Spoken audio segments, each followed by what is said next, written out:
নমস্কাৰ জনাইছোঁ খাদ্য জ্ঞানৰ অন্য এটা ভিডিঅ'লৈ।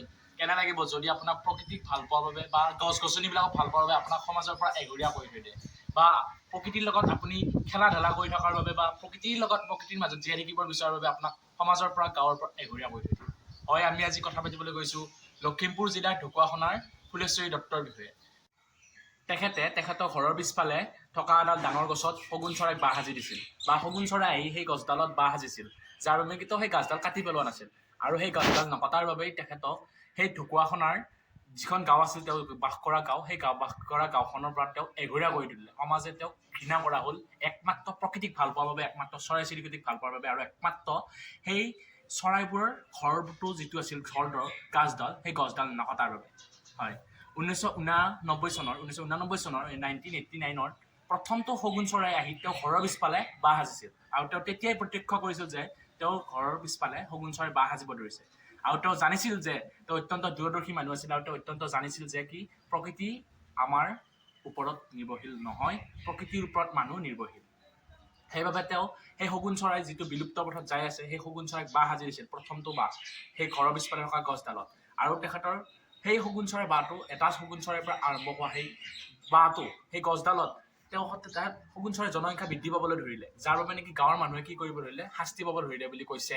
শাস্তি পাব ধৰিলে যে গাঁওখনত শগুন চৰাই বাহ ল'ব ধৰিছে, তেওঁলোকে কিবা দুৰ্ভাগ্য বুলি ভাবিবলৈ ধৰিলে। তাৰ বাবে তেখেতলোকে সেই ফুলেশ্বৰী দত্তদেৱীক কি কৰিব ধৰিলে, গাঁৱৰ পৰা এঘৰীয়া কৰি দিলে। কিন্তু তেওঁ তেতিয়াও হাৰ মনা নাছিল, তেওঁ সেই গছডাল কেতিয়াও কটা নাছিল। সেই গছডাল তেওঁ সংৰক্ষণ কৰিছিল, শগুন গছজোপা শগুনবোৰক তেখেতে চাইছিল, চোৱা চিতা কৰিছিল নিজৰ মাতৃৰ দৰে। শগুনবোৰক তেখেতে জীৱন যাপনৰ বাবে বাসস্থান বাছি দিছিল, তেখেতে প্ৰকৃতিক ভাল পাইছিল, প্ৰকৃতিৰ বিষয়ে তেওঁ জানিছিল। কিন্তু সেই গাঁৱৰ মানুহে তেওঁ কথাবোৰ জানিব নোৱাৰিলে, যাৰ বাবে নেকি তেওঁ কি কৰিলে, এঘৰীয়া কৰি দিলে।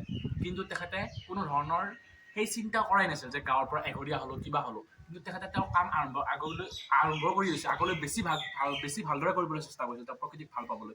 তেওঁ এইটোৱে নহয় যে তেওঁ গাছডাল সংৰক্ষণ কৰিছিল, চৰাই চিৰিকটি এতিয়া বাঘটো সাজি দিছিল, সেইটোৱে নহয়, তেখেতে অন্য বহুত কাম কৰিছিল। তেখেতে 2001 চনত বহুকেইটা গছৰ পুলি ৰোপণ কৰিও ডাঙৰ ডাঙৰ ৰাষ্ট্ৰীয় পুৰস্কাৰ পাবলৈ সক্ষম হৈছিল। আৰু আমাৰ সদ্য ঘোষিত হোৱা অসমৰ গৌৰৱ বঁটা, যিটো অসম গৌৰৱ বঁটা, সেই তেখেতে অসম গৌৰৱ বঁটা পাবলৈ সক্ষম হয়। তেখেতে অসম গৌৰৱ বঁটা পায় একমাত্ৰ প্ৰকৃতিক ভাল পোৱাৰ বাবে, প্ৰকৃতিৰ হৈ চিন্তা চৰ্চা। আৰু তেখেতৰ ঘৰৰ পিছফালে এতিয়া সেই গছডাল বহুত ডাঙৰ হ'ল, গছডালৰ ভিতৰত বহুত এতিয়া শগুন চৰাই আছে। অসম চৰকাৰে তাক সংৰক্ষণ কৰাৰ ব্যৱস্থাও হাতত লৈছে। অসম চৰকাৰে তেখেতক অসম গৌৰৱ বঁটাও যাচিলে, আৰু তেওঁ প্ৰকৃতিৰ হৈ কাম কৰি যাব, আগন্তুক দিনতো কাম কৰি যাম বুলি তেখেতে আমাৰ সমূহ জনসাধাৰণক প্ৰতিশ্ৰুতি দিলে। তেখেতে প্ৰকৃতিৰ হৈ জীৱনটো উজাৰি দিলে, প্ৰকৃতিৰ হৈ কাম কৰিবলৈ ধৰিলে, যাৰ বাবে তেখেতে ইমান ডাঙৰ এটা গৌৰৱ বঁটা এটা পাবলৈ সক্ষম হ'ল। এইগৰাকী ফুলেশ্বৰী দত্ত হৈৰক আমাৰ সকলোৰে আদৰ্শ। তেখেতৰ বাবেই তেখেতে যেনেদৰে প্ৰকৃতি সংৰক্ষণ কৰিবলৈ আগবাঢ়ি আহিছে, কোনো ধৰণৰ সেই গাঁৱৰ মানুহৰ ভয় কৰা নাই, কোনো ধৰণৰ এঘৰীয়া হোৱাৰ কোনো চিন্তা কৰা নাই, সেইবোৰ কথা ক'বলৈ তেখেতে কোনো ভয়ে নকৰিলে। তেখেতে প্ৰকৃতিক ভাল পায়ে থাকিল, আৰু যাৰ বাবে তেখেতৰ কৰ্মৰ ফল আজি পালে। আৰু সেই গাঁৱৰ মানুহবোৰকো কৈছোঁ, গাঁৱৰ মানুহবোৰকো বৰ্তমান হয়তো তেওঁলোকেও চিন্তা চৰ্চা কৰিব ধৰিছে, তেওঁলোকেও প্ৰকৃতিক ভাল পাবলৈ শিকিব, তেওঁলোকক প্ৰকৃতিৰ বিষয়ে জানিব, প্ৰকৃতিয়েই যে মানুহক চলাই আছে, প্ৰকৃতিৰ ওপৰতে যে মানুহ নিৰ্ভৰশীল, জীৱ জন্তু নিৰ্ভৰশীল, সেই কথা তেখেতলোকেও জানিব। তেখেতলোকৰ মানসিক চিন্তা উন্নত হওক।